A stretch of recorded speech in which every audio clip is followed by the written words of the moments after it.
नमस्कार, आप देख रहे हैं जोहार झारखंड। आपके साथ मैं हूं शिप्रा झा। बुलेटिन की शुरुआत करेंगे इस वक्त की बड़ी खबर के साथ।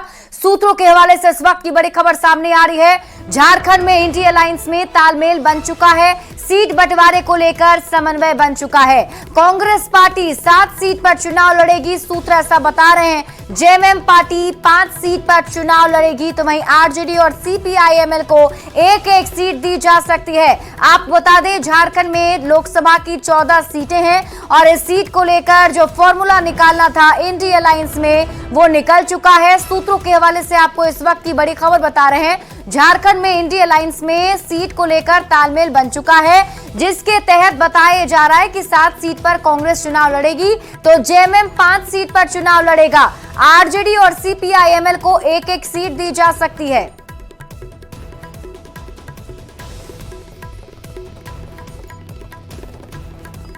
झारखंड में लोकसभा चुनाव को लेकर इंडी गठबंधन में सीट शेयरिंग का फॉर्मूला तय हो गया है। इसकी औपचारिक घोषणा भी जल्द ही कर दी जाएगी और ये दावा किया है प्रदेश कांग्रेस अध्यक्ष राजेश ठाकुर ने। उन्होंने कहा कि जिसकी जितनी भागीदारी उसकी उतनी हिस्सेदारी के फॉर्मूले पर सीट शेयरिंग तय की गई है।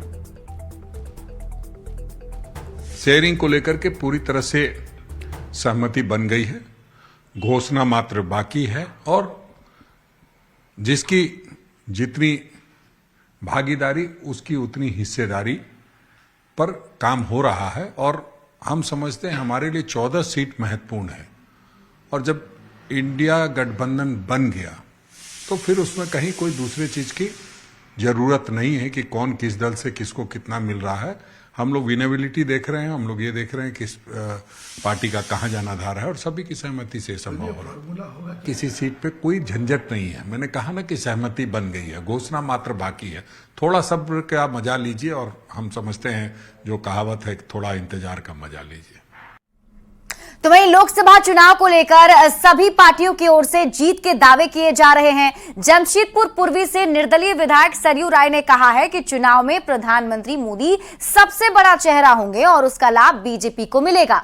वहीं यह भी कहा गया है कि इंडिया अलायंस की ओर से सीएए का विरोध और रामलला की प्राण प्रतिष्ठा को लेकर स्टैंड क्लियर नहीं है। सरयू राय ने कहा कि बीजेपी की सीट जरूर बढ़ेगी, लेकिन कितनी बढ़ेगी अभी कहा नहीं जा सकता। लगता है कि प्रधानमंत्री के चेहरा के कारण राज्य में बढ़त मिलेगी। अब बढ़त पहले से अधिक मिलेगी कि बढ़त आधा से अधिक रहेगी, ये कहना मुश्किल है, क्योंकि जो ग्रामीण क्षेत्र हैं यहाँ के, उन क्षेत्रों में झारखंड मुक्ति मोर्चा को भी कई निर्णय जो उन्होंने लिया उसके कारण से समर्थन मिलता दिख रहा है। वहीं बोकारो की चंदन कियारी सीट बीजेपी और आजसू के लिए हॉट सीट बन चुकी है। 2009 में आजसू के उमाकांत रजक ने इस प्रतिनिधित्व इसका किया था और इसके बाद से बीजेपी के अमर बाउरी यहां से विधायक हैं। पिछले चुनाव में बीजेपी और आजसू ने फ्रेंडली फाइट की थी और इस बार बीजेपी और आजसू में जुबानी जंग शुरू हो चुकी है। उमाकांत रजक ने पिछले 10 साल में इलाके का विकास नहीं होने का आरोप लगाया है, तो वहीं अमर बाउरी ने आरोपों पर जमकर पलटवार किया है। साथ ही विकास नहीं दिखाई देने पर चश्मा बदलने की बजाय आंख ठीक कराने की सलाह दी है। ये तरस रहा है, लेकिन मैं आपको एक आश्वस्त करना चाहता हूं कि उमाकांत रजक को 2024 में आप आशीर्वाद देंगे तो हम आपको वादा करते हैं कि 2024 से लेकर 29 के बीच पूरा चंदन क्यारी एक नया चंदन क्यारी का स्वरूप लेने का काम करेगा। चंदन क्यारी विश्व के फलक पे दिखाया जा रहा है, बताया जा रहा है। चंदन क्यारी के विकास की गाथाओं की चर्चा देश दुनिया में हो रही है। पावर ग्रिड सामने खड़ा है, इंजीनियरिंग कॉलेज सामने खड़ा है, छाव का केंद्र सामने खड़ा है, पार्क सामने खड़ा है, गोवाई बराज सामने खड़ा है, सारी सड़कें सामने पड़ी हुई है, जिससे आप डेली आ करके घूम करके कह रहे हैं विकास नहीं दिखाई देता है। तो मुझे लगता है आंखों में चश्मा लगाने से नहीं होगा, आंखों को ही ठीक करना होगा और आंखों से ज़्यादा मन को ठीक करना होगा। मन ठीक रहेगा तभी सब कुछ ठीक होगा। और इसी बीच रुक कर लेते हैं बड़ी खबर की। हजारीबाग से बड़ी खबर आपको बता दें, 200 से अधिक छात्र को पुलिस ने रोक रखा है और सभी छात्रों से पुलिस अब पूछताछ कर रही है। बीपीएससी टीआरई 3 से जुड़ा ये पूरा मामला है। कोहिनूर होटल में ठहरे ये सभी छात्र, करीब 200 छात्रों की संख्या बताई जा रही है, जिसे पुलिस की टीम ने रोक रखा है और उनसे पूछताछ की जा रही है। पेपर लीक से जुड़ा ये पूरा मामला बताया जा रहा है। परीक्षा देने बिहार जा रहे थे छात्र। तो इस वक्त की बड़ी खबर आपको हजारीबाग से बता रहे हैं। आपको बता दें, कोहिनूर होटल में ठहरे करीब 200 से अधिक छात्रों को रोका गया है। बताया जा रहा है कि पुलिस की टीम अब इन छात्रों से पूछताछ कर रही है। बीपीएससी टीआरई 3 से जुड़ा ये पूरा मामला है। जानकारी के मुताबिक पेपर लीक से जुड़ा हुआ ये मामला बताया जा रहा है। ये सभी परीक्षार्थी परीक्षा देने बिहार जा रहे थे और इन्हें अब रोक लिया गया है। बीपीएससी क्वेश्चन पेपर लीक मामले में जो है वो हजारीबाग पुलिस के साथ जो है बिहार पुलिस काफी सजग नजर आ रही है। आपको बताते चले कि अभी हम हजारीबाग के कोहिनूर बैंक्वेट हॉल में है, जहां पर कुछ अभ्यर्थियों से जो है वो पूछताछ की जा रही है। कुछ ही वक्त पहले जो है बिहार पुलिस आर्थिक अपराध जो विभाग है उसके वरीय पुलिस पदाधिकारी पहुंचे और उन जो अभ्यर्थी है उनसे पूछताछ की जा रही है। आपको लगभग 200 जो अभ्यर्थी है वो हजारीबाग पहुंचे हुए थे। इसको लेकर जो है पुलिस छानबीन में जुट गई। दूसरी तरफ अगर हम बात कर ले तो हजारीबाग के बरही थाने में भी कुछ अभ्यर्थी हैं, जहाँ वहाँ की जो पुलिस है वो पूछताछ कर रही है। अब झारखंड और बिहार पुलिस के जो तमाम वरीय पदाधिकारी है वो इस पूरे मामले की जो छानबीन कर रहे हैं। अब देखना यह होगा कि जो पेपर लीक मामले में क्या कुछ सबूत इकट्ठा हो पाते हैं और आगे की क्या कुछ कार्रवाई हो पाती है। सुशांत सोनी, न्यूज़ 18 हजारीबाग। और संवाददाता सुशांत सोनी अधिक जानकारी के साथ जुड़े हुए हैं। सुशांत, क्या अपडेट है? कितने देर से ये पूछताछ चल रही है और अंदर खाने से कुछ खबर सामने आ पाई? देखिए, आपको बताते चले कि जिस तरीके से बीपीएससी टेट परीक्षा की जो बात कही जा रही थी उसको लेकर जो है लगभग 200 से भी अधिक की संख्या में जो अभ्यर्थी हैं वो झारखंड के हजारीबाग आए हुए थे। इसी दौरान बिहार पुलिस को भनक लगी थी कि शायद इस जो परीक्षा है उसमें पेपर लीक का मामला जुड़ा हुआ था। और उसके बाद यहाँ की जो पुलिस है सभी छात्रों को रुकवा कर और कई तरह की पूछताछ कर रही है। हालांकि अभी की अगर हम अपडेट की बात कर ले तो हजारीबाग के एक कोहिनूर बैंक्वेट हॉल में जो लगभग 100 से भी की अधिक की संख्या में वहाँ पे अभ्यर्थी है उनसे पुलिस पूछताछ कर रही है। वहीं इसकी जो सूचना बिहार पुलिस के द्वारा जो मिली थी, वहीं बिहार पुलिस के जो वरीय पदाधिकारी कह सकते हैं वो ये सभी अभी आए हुए और उन सभी से जो है वो पूछताछ कर रही। वहीं दूसरे कुछ जो छात्र है उन सभी से पूछताछ हजारीबाग के बरही थाने में जो है वहां पर भी पुलिस पूछताछ कर रही है। सूत्र की माने तो यह जो पेपर लीक का जो मामला है कहीं ना कहीं जो है नजर आ रहा है, लेकिन देखना यह होगा कि आधिकारिक तौर पर जो है क्या कुछ सामने जानकारी आती है और उसके बाद इस पूरे मामले पर आगे जो है पुलिस प्रशासन क्या कुछ कार्रवाई करती है। जी चलिए, आप इस पूरी खबर पर नजर बनाए रखिए। बहुत बहुत शुक्रिया तमाम जानकारी के लिए सुशांत। बढ़ते हैं आगे और रांची से आपको बड़ी खबर बता दें, अंबा प्रसाद से ईडी अब पूछताछ करेगी। 4 अप्रैल को ईडी अंबा प्रसाद से पूछताछ करने वाली है।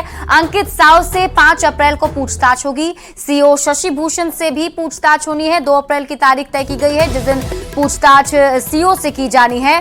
ईडी ने छापेमारी के बाद समन जारी किया है। आपको बता दें 35 लाख रुपए कैश और कागजात जब्त किए गए थे। तो इस वक्त की बड़ी खबर आपको बता रहे हैं, रांची से अंबा प्रसाद ठिकाने पर ईडी की टीम ने छापेमारी की थी और अब बताया जा रहा है कि 4 अप्रैल को उनसे पूछताछ होगी। संवाददाता ओम प्रकाश अधिक जानकारी के साथ जुड़े हुए हैं। ओम प्रकाश, क्या माना जाए, अंबा प्रसाद की मुश्किलें बढ़ सकती हैं? जी बिल्कुल, अगर जिस तरह से ईडी के द्वारा पिछले दिनों छापेमारी की गई थी, न सिर्फ अंबा प्रसाद बल्कि उनके जो करीबी हैं, उनके जो रिश्तेदार हैं, उन तमाम जगहों पर ईडी की दबिश हुई थी और वहां से कई अहम साक्ष्य जो हैं वो बरामद हुए, जिसमें जमीन के कागजात के साथ साथ अगर कहा जाए तो कई जगहों के इन्वेस्टमेंट की भी जानकारियां ईडी को मिली है। और इसी तमाम चीजों को लेकर जो साक्ष्य संकलित किए गए हैं उन तमाम चीजों को लेकर अब पूछताछ का सिलसिला जो है वो जारी होने वाला है। और इसी के मद्देनजर अंबा प्रसाद को 4 अप्रैल को पूछताछ के लिए तलब किया गया है, तो वहीं अंकित साव को भी 5 अप्रैल को। इसके साथ ही बता दें कि जो सीओ हैं शशि भूषण सिंह, उन पर उनके खिलाफ भी कई अहम साक्ष्य जो हैं वो ईडी को मिले हैं और इसी बाबत उन्हें भी 2 अप्रैल को पूछताछ के लिए बुलाया गया है। तो जाहिर तौर पर कहा जा सकता है आने वाले दिनों में जिन जिन जगहों पर ईडी की दबिश देखने को मिलती है अब उन तमाम लोगों से पूछताछ होगी, क्योंकि इस छापेमारी में कई अहम जानकारियां जो हैं वो ईडी को मिली हैं और इन्हीं तमाम चीजों की जो स्पष्ट जानकारी के लिए उनकी कड़ियों को जोड़ने के लिए पूछताछ का सिलसिला शुरू है। चलिए, आप इस पूरी खबर पर नजर बनाए रखिए ओम प्रकाश, बहुत बहुत शुक्रिया तमाम जानकारी के लिए। और पूर्वी सिंहभूम के चाकुलिया को आज सीएम चंपाई सोरेन बड़ी सौगात देने वाले हैं। सीएम आज चाकुलिया डिग्री कॉलेज के शिलान्यास कार्यक्रम में शामिल होंगे और यहां डिग्री कॉलेज की मांग को सीएम पूरा करने जा रहे हैं। चाकुलिया को बड़ी सौगात देने के लिए बहरागोड़ा से जेएमएम विधायक समीर मोहंती ने चंपाई सोरेन के साथ हेमंत सोरेन को भी धन्यवाद दिया है। उन्होंने कहा कि शिक्षा एक ऐसी दवा है जो हर बीमारी का इलाज करती है, इसी वजह से ये कॉलेज चाकुलिया के लोगों का भविष्य बेहतर करेगी। मुख्यमंत्री को, मेरा पूर्व मुख्यमंत्री वर्तमान मुख्यमंत्री, दोनों का हम धन्यवाद देंगे जिन्होंने जेल के काल कटरी में रह के भी अंधकारमय घर में रह के डिबरी जला के झारखंड का हित में सब विकास का काम को और झारखंड का विधान तैयार कर रहे हैं और निश्चित रूप से उनका काफी सहयोग रहा। और वर्तमान जो मुख्यमंत्री वो कुर्सी में बैठने के बाद ही एक उपहार के रूप में चिरो प्रतीक्षित और एक ऐतिहासिक जो मांग था वो मांग को हमारे पूर्ण किया है और निश्चित रूप से ये एक समाज के लिए एक बहुत बड़ा काम है। अध्यात्म की नगरी देवघर में संत सम्मेलन होने जा रहा है और इसमें मुख्य रूप से बागेश्वर धाम सरकार यानी धीरेन्द्र शास्त्री प्रवचन करने के लिए देवघर पहुंच रहे हैं। देवघर में उनका 3 घंटे का कार्यक्रम है जिसकी तैयारी भी चल रही है। कार्यक्रम को लेकर देवघर कॉलेज के कैंपस में श्रद्धालु जुटे हैं, वहीं पूरे पंडाल का माहौल भक्तिमय दिख रहा है। इस पर और अधिक जानकारी दे रहे हैं न्यूज 18 संवाददाता मनीष दुबे। देवघर आध्यात्म की नगरी है और यहाँ पर कई धार्मिक अनुष्ठान भी कराए जाते हैं और ऐसे में आज देवघर में संत सम्मेलन होने जा रहा है जिसमें बागेश्वर धाम सरकार देवघर पधारने वाले हैं, जिनको सुनने के लिए आप देख सकते हैं कि भारी संख्या में यहाँ पर श्रद्धालु भक्तगण पहुंचे हुए हैं। चारों तरफ तैयारियां जोरों से चल रही है। आज इनका कार्यक्रम देवघर में होना है। दूसरी तरफ हम दिखाएंगे कि स्टेज पूरी तरह से बनकर तैयार हो चुका है और यहाँ पर संत सम्मेलन का कार्यक्रम किया जाएगा। सुबह 2 दिन पूर्व से ही पंडाल बनाने से लेकर लोगों में उत्साह भारी देखा जा रहा है और लोग काफ़ी उत्साहित दिख रहे हैं। देखिए कि जो भजन कीर्तन है वो किया जा रहा है। कल से परसों से ही भजन कीर्तन काफ़ी किया जा रहा है। कहाँ से आई हैं आप? नवादा जिला। कितना लगता है कि भरोसा कितना है आपको? पूरे भरोसा है। हाँ, भरोसा है। कब पहुँचे देवघर? हाँ, देवघर में रहते हैं। देवघर में? हाँ, हाँ। तो पहले बैठे हैं ना? जी हाँ। नहीं, आज सुबह में आए हैं। अच्छा। आज सुबह में आके आगे बैठ गए। मेरा मनसा था कि हम आगे जाए, आगे बैठे। आगे आके बैठ गए। पटना से आए हैं। हाँ, पटना से आए हैं। क्या कुछ मांगने आए बाबा से? बाबा से मांगने आए हैं कि बाबा कष्ट को दूर कीजिए और मन का इच्छा पूरा कीजिए। दर्शन के लिए आए हैं। तो देखिए उत्साह काफ़ी है लोगों में जो यहाँ पर पहुँचे हुए हैं, सुबह से ही बैठे हुए हैं। हालांकि अभी आने में देरी ज़रूर है, लेकिन देखिए कि जिस तरह से भजन कीर्तन किया जा रहा है इससे साफ देखा जा रहा है कि काफ़ी उत्साह यहाँ पहुँचने वाले श्रद्धालुओं में है और पूरा पंडाल जो बनाया गया है वो पूरा श्रद्धालुओं से भरा हुआ भर गया है और जो लोग हैं वो सुबह से ही यहाँ पर पहुँच रहे हैं। उन्हें सुनने के लिए, उन्हें श्रवण करने के लिए, उनके एक दर्शन के लिए यहाँ पर लोग लालायित हैं और यहाँ पर पहुँचे हुए हैं। तो कुल मिलाकर हम ये कह सकते हैं कि आध्यात्म की नगरी देवघर में जब संत सम्मेलन इस तरह का होता है तो हज़ारों की संख्या में, लाखों की संख्या में भक्त यहाँ पहुँचते हैं और कथा का श्रवण करते हैं। मनीष दुबे, न्यूज़ 18 देवघर। और इसी बीच सूत्रों के हवाले से आपको बड़ी खबर बता दें, चाईबासा से जेएमएम का प्रत्याशी होगा, ये सूत्र बता रहे हैं। बड़ी खबर आपको बता रहे हैं, लोकसभा चुनाव से जुड़ी हुई बड़ी खबर सामने आ रही है। झारखंड के चाईबासा सीट से जेएमएम का प्रत्याशी होगा, ये सूत्र बता रहे हैं। आप बता दें कि जेएमएम और कांग्रेस दोनों ने ही चाईबासा सीट पर दावेदारी ठोकी थी। बीजेपी में शामिल हुई है गीता कोड़ा, जिसके बाद से ही यहाँ पर दोनों ही जो पार्टी है जेएमएम और कांग्रेस दोनों की तरफ से दावेदारी ठोकी जा रही थी, लेकिन गीता कोड़ा के बीजेपी में जाने के बाद से जेएमएम की दावेदारी यहाँ मजबूत नजर आई और ऐसे में ये माना जा रहा है कि चाईबासा की सीट जेएमएम को मिल सकती है। तो इस वक्त की बड़ी खबर सूत्रों के हवाले से आपको बता रहे हैं। और हमारे साथ झारखंड ब्यूरो चीफ दिवाकर तिवारी जुड़े हुए हैं। दिवाकर जी, लगभग ये क्या तय माना जाए कि चाईबासा की सीट जेएमएम को ही मिलने जा रही है? जी बिल्कुल, हमने जानकारी दी थी कि सीटों की संख्या को लेकर जो सहमति बननी थी वो बन गई है। सैद्धांतिक सहमति बन गई है कांग्रेस, जेएमएम, आरजेडी और सीपीआई-एमएल के बीच। और हमने एक फार्मूला बताया था कि 7 सीटों पर कांग्रेस अपने उम्मीदवार उतारेगी, 5 सीटों पर जेएमएम अपने उम्मीदवार उतारेगी, 1 सीट आरजेडी के खाते में जाएगी और सीपीआई-एमएल के खाते में 1 सीट जाएगी। अब चाईबासा को लेकर जो है कांग्रेस और जेएमएम की मजबूत दावेदारी थी। जेएमएम ने ये कहा कि कांग्रेस की जो सांसद थी गीता कोड़ा, चूंकि वो बीजेपी में शामिल हो गई हैं और बीजेपी से चुनाव लड़ रही हैं, तो ऐसे में इस पर दावेदारी उनकी बनती है क्योंकि कोल्हान रीजन से ज्यादातर सीटें जो है वो जेएमएम के पास है असेंबली की। तो ऐसे में नेचुरल जो दावेदारी है वो जेएमएम की है। ऐसे में ये कहा गया कि जो पुरानी रिपोर्ट थी, पुरानी रिपोर्ट के आधार पे जो है गठबंधन का फार्मूला तय किया जा रहा था। फिर से एक रिपोर्ट मंगाई गई, कांग्रेस ने एक रिपोर्ट मंगाई और जेएमएम ने एक रिपोर्ट बनाई। तो ये माना जा रहा है कि संभवतः जो रिपोर्ट आई है वो जेएमएम के पक्ष में आई है और अब जेएमएम का ही उम्मीदवार होगा। लेकिन इसमें एक खास बात और है कि क्या सीधे सीधे वो सीट जेएमएम के खाते में चली जाएगी?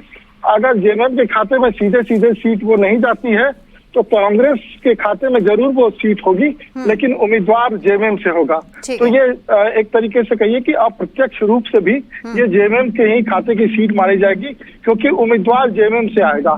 तो अब जो है दोनों दलों के बीच लगभग सभी सीटों पर बातचीत पक्की हो गई है।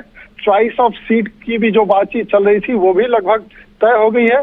और जैसे ही दिवाकर जी, आप इस पर नजर बनाए रखिए। बहुत बहुत शुक्रिया तमाम जानकारी के लिए। बढ़ते हैं आगे। झारखंड की आर्थिक राजधानी जमशेदपुर, जिसे मिनी मुंबई के तौर पर भी जाना जाता है, वहां एक कॉलेज की हालत आजकल सुर्खियों बटोर रही है। वर्कर्स कॉलेज के छात्र हेलमेट पहनकर क्लास कर रहे हैं और ऐसा नहीं है कि इसके जरिए सड़क सुरक्षा का संदेश दिया जा रहा है, बल्कि हेलमेट के जरिए सिर बचाने की कोशिश की जा रही है। दरअसल वर्कर्स की कॉलेज की जो हालत है वो काफी ज्यादा जर्जर हो चुकी है और इसकी छत कभी भी टूटकर गिर सकती है। अब इधर सोशल मीडिया पर हेलमेट पहने छात्रों का वीडियो वायरल होने पर प्रिंसिपल ने चेतावनी भी दी है कि अगर इसे दोहराया गया तो कड़ी कार्रवाई की जाएगी।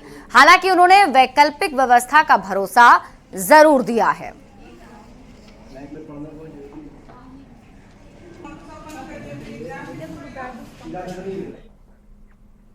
और फिलहाल इस बुलेटिन में अभी के लिए बस इतना ही। आप देखते रहिए न्यूज़ 18 बिहार झारखंड।